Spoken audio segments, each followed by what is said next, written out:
Olá, queridos irmãos, sejam bem-vindos a mais um Dia a Dia com Deus. Vamos falar hoje do exercício espiritual mais elevado de todos, a oração. Existiria meio de nos aproximar de Deus melhor do que esse, através da oração? Existiria algum meio de termos intimidade com o Senhor e sermos cheios do Espírito Santo, maior do que através da oração? Pois a oração foi uma prática observada por todos os nossos antepassados, tanto do Antigo quanto do Novo Testamento. Pois lá nos capítulos iniciais de Gênesis, diz que já se começou a invocar o nome do Senhor. E assim foi com Noé, e assim com Abraão, com Isaac, com Jacó, com José, com Moisés, com Josué, passando pelos juízes, até chegar em Samuel, depois passando pelos reis, então chegando no Novo Testamento com Cristo e todos os apóstolos. Entretanto, nós precisamos saber como orar. Muitas pessoas não sabem como dividir a sua oração, como fazer uma oração bíblica. E eu vou aqui dar alguns conselhos muito simples para como você divide a sua oração, como dividir os seus momentos de oração. Eu quero sugerir que a sua oração tem que ter pelo menos 5 momentos, 5 princípios para uma oração bíblica. A primeira parte da oração deve começar com louvor e adoração. Quando você dobra seus joelhos, quando você fecha a porta do quarto, fica a sós com Deus e vai se dirigir a Deus, as primeiras palavras que devem sair da sua boca devem ser palavras de louvor e adoração ao Senhor.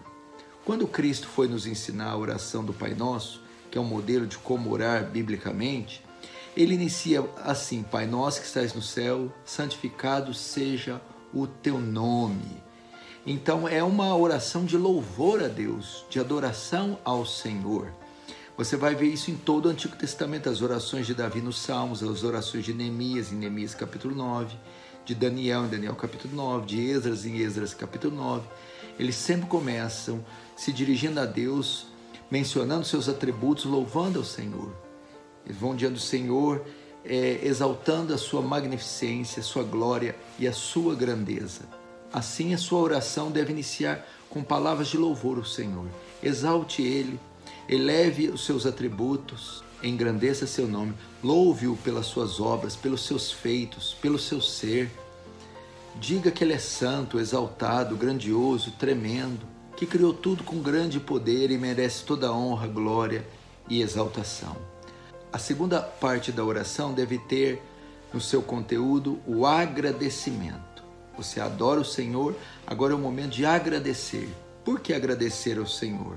Porque tudo que nós temos e que somos vem do Senhor.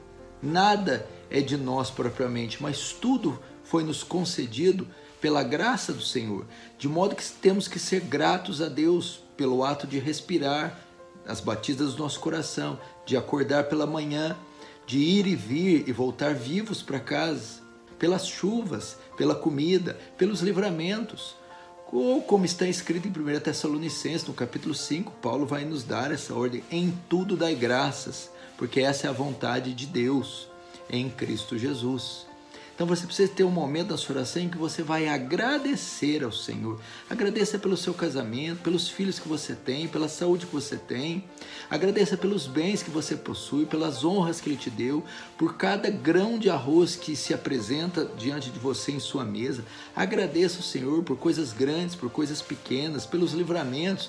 Agradeça a Deus por tudo, até pelas coisas ruins ou supostamente ruins, porque o texto sugere em tudo dai graças, até pelas tribulações, pelo sofrimento, pelas provações que Ele impõe. Então tenha um período ali na sua oração e um momento de agradecimento. Terceira fase da oração deve ser dividida agora no arrependimento. Nós não podemos chegar a Deus de qualquer maneira. Nós pecamos todos os dias, não é verdade? A Bíblia diz que não há um santo só, não há um justo, não há quem não peque. Nós pecamos, somos pecadores. E a Bíblia diz que Deus é santo. Ser santo que significa ser separado, distinto do pecado. De modo que Deus não tolera o pecado. E Abacuque 1,13 diz: tu é tão puro de olhos que não pode contemplar o mal. Então, a terceira fase da oração, eu sugeriria que que deve conter o arrependimento, a confissão de pecados. Vá diante de Deus, confesse os seus pecados, aqueles pecados que você se lembra, que foram cometidos e que você tem consciência que os cometeu, confesse-os diante de Deus. Confesse também aqueles pecados involuntários, aqueles que talvez você não se lembre. Apresente-os diante de Deus. Confesse os pecados da semana ou confesse os pecados do mês. Confesse aqueles pecados que você não tratou com eles ainda. Apresente a Deus esses pecados um a um. Talvez existem pecados que você ignorou, que você deixou de lado. Talvez chegou o momento de trazê-los à tona e apresentá-los diante do altar do Senhor, confessar um a um. E depois de confessar, arrepender por cada um deles, pedir perdão a Deus por tê-los cometido. Diga: Senhor, eu pequei, eu fiz, eu transgredi, eu errei com o Senhor, mas eu me arrependo. Vou diante do Senhor confessando cada um desses pecados e pedindo perdão deles. Então, a terceira fase da sua oração deve conter a confissão e o arrependimento dos seus pecados. Se arrependa até daqueles pecados que porventura você possa ter cometido sem mesmo que você tivesse ciência. A quarta fase da oração é dividida na intercessão. É o momento que você se coloca diante de Deus para orar em favor de algo ou de alguém. É o momento que você vai interceder pelos seus entes queridos, pela nação, pelos povos, pelo mundo. É o momento que você vai se colocar na brecha em oração para orar pela sua mãe, pelo seu pai, pelos seus filhos, pela sua esposa, pelo seu marido. É o momento que você vai dedicar a orar pela conversão daqueles que são alvos do seu evangelismo, amigos, vizinhos ou parentes.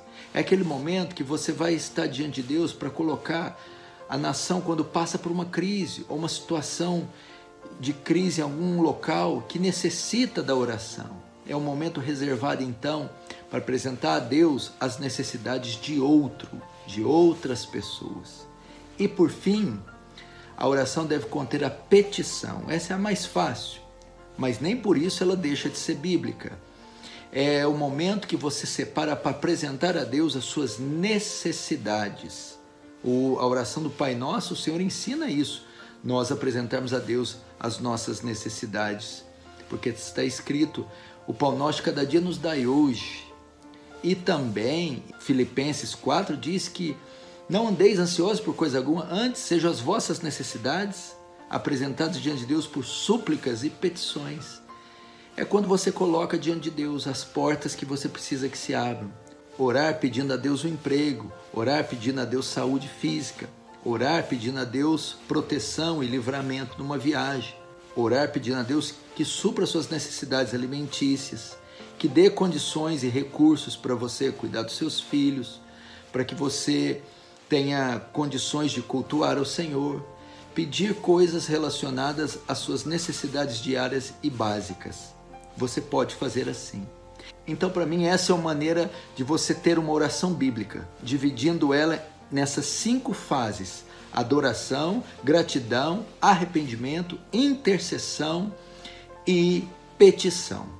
Separe um tempo do seu dia, nas suas orações particulares, esteja com Deus a sós no seu quarto, ou, se não é possível, em um ambiente que você possa se concentrar, e tenha esse momento com Deus em oração.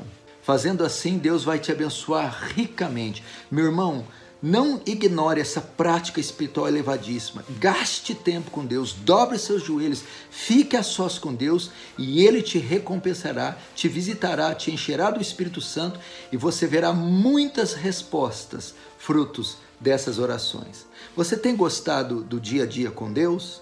Se você tem gostado, por favor, não deixe de dar o seu like, não deixe de compartilhar com outras pessoas, para que elas desfrutem do conteúdo bíblico. E principalmente, se inscreva no canal, é muito importante para nós. Muito obrigado, Deus abençoe e tenha um ótimo dia.